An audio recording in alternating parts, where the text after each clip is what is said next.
Algo que estamos viviendo recientemente es el desequilibrio entre la vida laboral y personal. Yo creo que a todos nos ha pasado, ¿cierto? Que a veces es muy difícil controlar esos tiempos y que no sabemos si hoy es sábado o domingo. Bienvenidos todos. En este video encontrarán el resumen de mi participación en el primer Congreso Internacional Virtual de Gestión de Riesgos y Seguridad Laboral que se llevó a cabo bajo la coordinación de Sogrisel en septiembre del 2020. En la descripción encontrará el enlace completo al evento. Hay algunos aspectos que caracterizan o permiten identificar un riesgo emergente. ¿Cuáles son? Primero, que no existía anteriormente. Segundo, que puede estar causado por nuevos procesos, nuevas tecnologías o nuevos lugares de trabajo. Cada vez que usted trae un nuevo proceso implica un nuevo riesgo. Un cambio en la actividad, un cambio en el horario, un cambio en la jornada, un cambio de trabajador puede implicar nuevos riesgos. Tercera característica, puede ser por cambios sociales u organizativos, es decir, no solamente el riesgo emergente es porque llegó algo nuevo y para quedarse.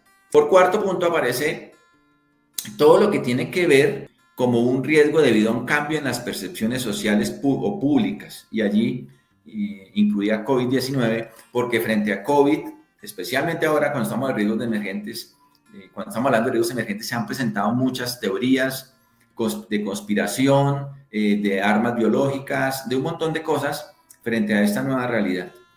¿Qué sí es cierto de todo eso? Que hemos venido aprendiendo en el proceso. Y hace también parte del cambio de percepción que tenemos nosotros o lo que tienen las personas del riesgo. Cuando estamos hablando de riesgos emergentes, entonces, ¿cómo hago yo para estimar si es un riesgo emergente o no? Muy sencillo. Sigo estos pequeños pasos que aparecen aquí. Primero, si aumentó el número de peligros que dan origen a un riesgo. Recordemos que el peligro es una cosa y el riesgo es otra. En términos generales, el peligro yo lo observo, el riesgo lo evalúo. Entonces, si aumentó el número de peligros, puedo considerar que es una categoría emergente. Un primer síntoma. Segundo, si aumenta la probabilidad de exposición al peligro que da lugar al riesgo, es decir, si más personas se exponen a ese peligro. Verbo y gracia, el tema de COVID. Aumentar el nivel de exposición y número de personas expuestas. Por eso es, entre otras cosas, que se limita, específicamente hablando del COVID, los eventos masivos. ¿Qué otro factor es importante? Que aumente el efecto del peligro sobre la salud de los trabajadores. Y por último, ¿cuándo considero yo que un riesgo es emergente? Cuando empeora la gravedad de los efectos sobre la salud y el número de personas afectadas. Si en su empresa cambió un proceso, una actividad, una tarea, y encuentra alguno de estos síntomas asociados al riesgo, sospeche que ese es un riesgo emergente y que en ese orden de días usted tiene que hacer algo para atenderlo ya. Cuando hablamos de los riesgos emergentes, hay algunos antecedentes. En el 2014, por ejemplo, en Europa se llevó a cabo una encuesta para determinar cuáles eran esos riesgos nuevos y emergentes que tenían las organizaciones. Se aplicó todo un estudio transversal a nivel empresarial en Europa, y allí se encontraron algunos que en el 2014 se identificaron, pero que hoy día persisten. Es decir, a pesar de que se identificó que eran riesgos emergentes, las medidas de intervención no han sido posibles para disminuir esa exposición a ese riesgo o eliminar los peligros. ¿Eso a qué obedece, entre otras cosas? A los nuevos cambios en las formas de hacer el trabajo. Hoy en día, por ejemplo, hay más trabajo automatizado, se requiere menos de mano de obra en algunos espacios laborales, hay mucho trabajo en casa, mucho teletrabajo, mucho trabajo fuera de sectores productivos, y allí entonces donde se empiezan a presentar diferentes tipos de problemas, porque recordemos que en últimas nosotros nos enfermamos con ocasión de nuestro trabajo, unos más que otros, pero de alguna manera está íntimamente ligado con lo que hacemos. En Europa se hizo también un estudio sobre nanopartículas. No es un tema nuevo desde el 2019, pero hoy en día esas nanopartículas cada vez van ingresando más en el mercado. Eso es un riesgo emergente. A medida en que la tecnología evoluciona, nuevos procesos, nuevos riesgos. Hay algunos antecedentes de la Organización Internacional del Trabajo. Ellos ya empezaron en el 2010 a formular algunos documentos en relación con los riesgos emergentes. Hay una taxonomía que yo presento acá. Es dinámica, más bien no es lo último, es dinámica, es decir, está cambiando en función de los procesos. Y hay uno que aparece de primero, es lo que tiene que ver con salud pública y enfermedades zoonóticas. Esto que estoy escribiendo, que está escrito ahí, no es nuevo. Viene desde el año 2014, lo estamos viviendo. Recuerden que cuando se hizo la trazabilidad del COVID, decían que había sido derivado del pangolín y de una serie de animales que terminaron transfiriendo esa enfermedad a los seres humanos. La inocuidad alimentaria es otro tipo de clasificación, porque ustedes saben que en la medida en que los alimentos estén limpios, se garantiza que estos no sean un mecanismo de contagio para las demás personas. De ahí es donde se derivó en gran parte lo de las cabinas de aspersión, porque hay plantas de producción donde el trabajador, antes de entrar en contacto con el alimento, pasa por un sistema de aspersión. Pero es que el trabajador ahí, en ese caso, va ataviado, dotado de muchos elementos de protección personal, muchísimos, y realmente el contacto que tiene con la piel de los productos químicos es mínimo. Y ahí lo que garantiza es que el producto no se vaya a contaminar. Bien, la exposición a microorganismos resistentes a los medicamentos, eso va tomando cada vez más auge.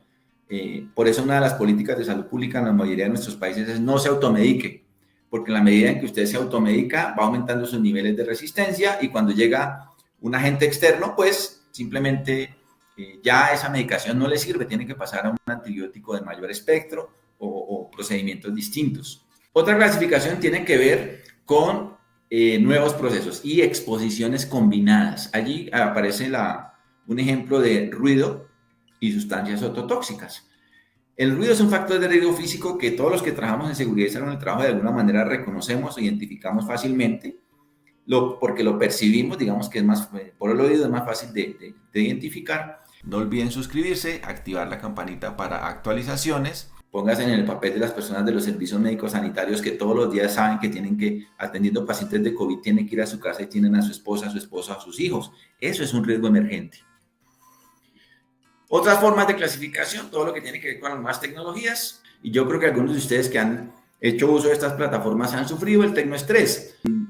La ciberviolencia, lo hemos visto, esa es un tipo de riesgo emergente que antes no teníamos porque antes la vida social de uno no estaba en la red.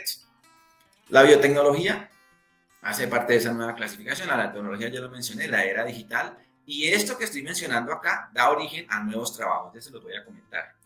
Otra cosa importante, la interfase humano-máquina. Es muy importante, ¿por qué?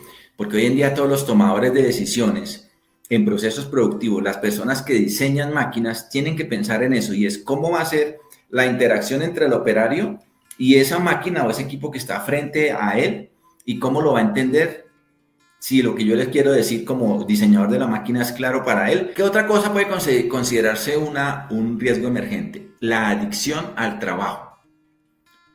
Posiblemente alguno de ustedes sea adicto al trabajo, hay que reconocerlo. ¿Cómo identifica uno a esas personas? Son personas que generalmente priorizan el trabajo sobre la familia. Son personas que cuando salen a vacaciones están ansiosos por volver a trabajar.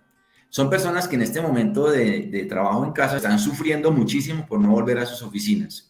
Y no me refiero a personas que necesiten la interacción con otras personas, me refiero a personas que necesitan estar haciendo una labor específica, o recibiendo órdenes, o dando órdenes, o tomando decisiones, pero necesitan un lugar donde desarrollarse laboral o profesionalmente. ¿Qué otras cosas son importantes? El envejecimiento de la población económicamente activa. De países como Australia o Canadá lo conocen y por eso tienen procesos de inmigración importantes. El incremento poblacional que no es parejo en todos los casos. Todo lo que tiene que ver con acoso laboral. Todo lo que tiene que ver con las nuevas formas de contratación laboral. Allí se ve de alguna manera cómo algunos intereses económicos están por encima del bienestar de los trabajadores. La inestabilidad en el trabajo, las nuevas formas de contratación laboral, la excesiva exigencia emocional en el trabajo. Entonces es importante que ustedes reconozcan eso porque ustedes son los encargados de la seguridad y salud en el trabajo. Y usted como encargado, los que trabajan, tienen que estar ahí metidos en todos los procesos. Mirar la parte de selección laboral para que si el trabajador tiene o no competencias en seguridad y salud en el trabajo, y si la oferta decía que va a trabajar bajo presión, hay que quitarlo de ahí. Porque de entrada ustedes le están diciendo que lo van a acosar y eso no se puede hacer. Y algo que estamos viviendo recientemente, el desequilibrio entre la vida laboral y personal, yo creo que a todos nos ha pasado, ¿cierto? Que a veces es muy difícil controlar esos tiempos y que no sabemos si hoy es sábado o domingo. Adelantándoles un poquito, el principal riesgo emergente son desórdenes musculoesqueléticos. ¿Por qué? Posición sedente, producción ajustada, incremento de los ritmos de trabajo. Hay unas profesiones emergentes que también están asociadas a los nuevos riesgos. Muchas de las que se encuentran ahí, ustedes las conocían de antes, por ejemplo, experto en contenidos, diseñador de medios, diseñador web, especialista en 3D, todo lo que tiene que ver con prototipado rápido, gestores de almacenamiento en la nube, todo lo que tiene que ver con los ciberabogados, porque hay mucho delito informático, el desarrollo de aplicaciones móviles. Otras profesiones emergentes, miren, aquí traigo a mi youtuber favorito, para los que lo conozcan, y si no se los cuento, Luisito Comunica, y él tiene que tener riesgos emergentes, obviamente, porque tiene que estar pensando todos los días cuál es el nuevo contenido que voy a desarrollar para que los 35 millones de personas que me siguen no se aburran y me sigan viendo. Eso implica un desgaste mental. El bloguero, nanomédico, gerente de muerte digital, no sé si lo han pensado, pero el día que usted se muera, que a todos nos va a pasar, ¿quién va a borrar su cuenta de Facebook, de Twitter, de Instagram? ¿Quién va a quitarle el WhatsApp? ¿Quién va a hacer todas esas cosas relacionadas con la muerte digital que antes no tenían? Ahora viene la parte importante. Después de habernos puesto en contexto, ¿qué hacer entonces? Está esta metodología propuesta por Brocal. Primero, la identificación del riesgo emergente. Segundo, la descomposición, es que lo parto en pedacitos. Luego, la adaptación que voy a hacer para atender ese riesgo emergente desde el punto de vista de control en la fuente, medio y trabajador. Y por último, la generación de herramientas para atender ese nuevo riesgo emergente, observando siempre la fuente de riesgo, la causa o el suceso, las consecuencias y por último la probabilidad de que ese riesgo se materialice y genere afectaciones en mis trabajadores. Y nos vemos en un próximo video.